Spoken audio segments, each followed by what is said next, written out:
In my last blade related videos I shared which blades I liked and disliked, but it generally wasn't based on their performance or how strong they are or anything like that. I was treating them as characters rather than numbers on a chart. But now it's time to treat them like numbers on a chart, so let's take a look at the most useful and powerful blades Xenoblade Chronicles 2 has to offer.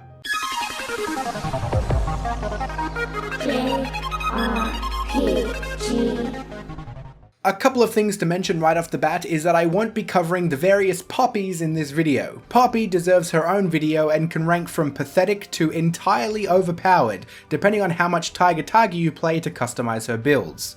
Poppy can easily be the best tank in the game, and there is even a DPS build that puts her in the top 5 of strongest attacking blades.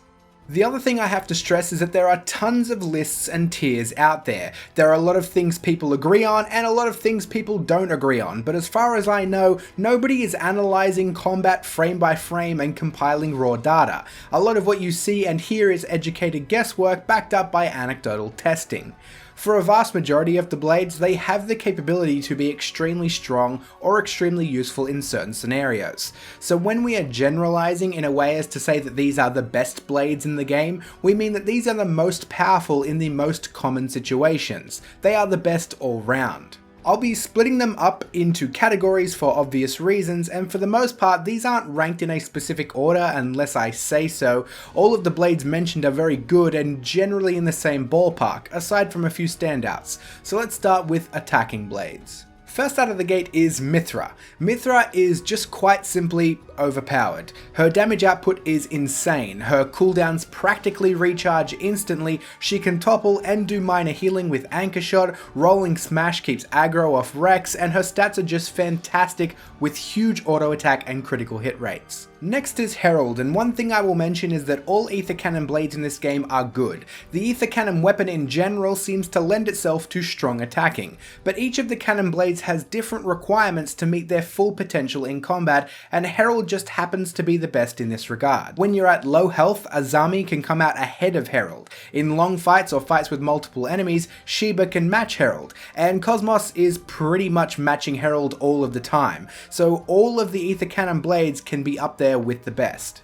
Zenobia not only deals a lot of damage, but also provides important utility in a way to launch enemies. If you are going for a setup where your main goal is to chain together topple, launch and smash, then Zenobia is undoubtedly your best option for a blade with launch.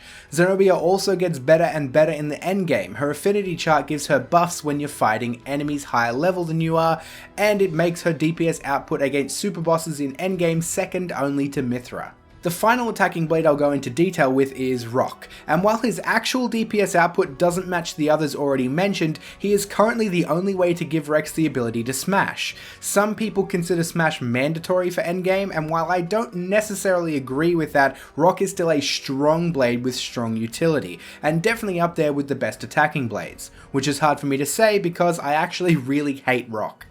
Before we move on to healing blades, there are a couple of other attacking worth mentioning.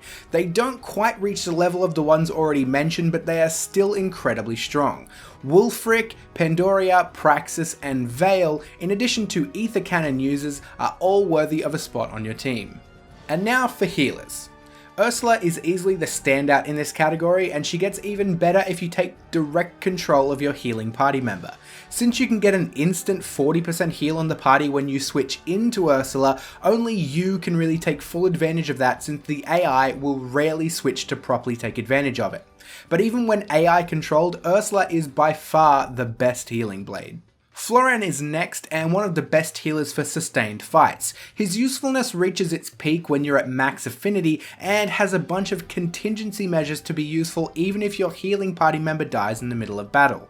The AI can easily take advantage of Florin, and the only real negative is a really low physical defense, but you'll be wanting to keep enemies off your healer anyway. There is a healing blade that can help you out with that survivability though, and that's Boreas. The healing output is pretty close to Florin, but where Boreas shines is making your healer much harder to kill. With his lookout ability and high HP, as well as competent healing arts, Boreas should probably find a spot on your dedicated healing character. Vess, Dromark, and Nim are also all good healing blades that will do just fine, with the others falling behind in the healing and usefulness departments. Korra is good if you're going for a max DPS setup, as Korra is kind of like a hybrid attacking healer blade, but the AI can really screw you over if you need healing, so it's best just to use more specialized healing blades in the majority of cases. There is one other healing blade, but it's a major spoiler. Most people refer to it as Rex's story blade, and while this blade is a powerful healer, it isn't quite as powerful as Ursula, and the downside of losing a party member isn't worth it in most cases.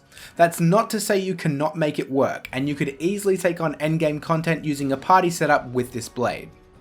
And now the tanks. As I said at the start, optimized builds of Poppy are the best tanks by far, but it takes a lot of Tiger and a lot of optimizing. There are also a couple of blades who can go toe to toe, and in general the tank category doesn't have any standout awful blades, only a couple lag behind the rest of the pack. So other than Poppy, Brigid is the best tank by a decent margin. She is one of the best blades in general because her defensive stats are great, her aggro generating arts are top notch, and she also deals a lot of damage for a tank blade.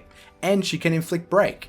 The next lot are all pretty close together, with the exception of Newt, who is more of an off tank that provides some really neat buffs for the party. Newt is hard to classify as a tank and is more of a utility blade, but back on tanks, Electra is the standout of the rest with excellent aggro and defense but poor damage. Electra is closely followed by Aegeon, who is up there with one of the best evasion tanks in the game, almost a must for an evasion tank build, but his aggro generation is quite poor. Theory, Cassandra, and Finch are all pretty equal and just about on par with Aegeon, though they all fit into different kinds of builds, with Theory having a higher DPS output but lower defense, Cassandra having some of the best aggro generation in the game but fairly average in every other category, and Finch with an incredibly high block rate that makes Finch an Aegeon replacement for block tank builds. Even the two others, in Godfrey and Percival, are not that bad. There isn't as much of a gap with the tanks as there is with healers and DPS, and the only reason they find themselves on the bottom is underwhelming utility and no clear situation they excel at over the other tanks. And that wraps it up for now. I'm already working on a least powerful and least useful blades video, so keep an eye out for that. There really aren't that many truly awful blades, so it won't be nearly as long as this video, but it'll still be worth it to know which blades to avoid. At the end of the day, I don't think any single blade will prohibit you from completing content. With very few exceptions, every blade has a chance to shine, and you should really just use who you like, unless you start having trouble with bosses or endgame content. And speaking of things you like, if one of them happens to be this video, you could hit the like button. Also head down to the comment section and tell me what your current party setup is. I'm interested to see who you are using to tackle bosses in Xenoblade Chronicles 2. And as always, you can check out the links in the description to help support the channel. Have a good day or night, and I'll see you all soon.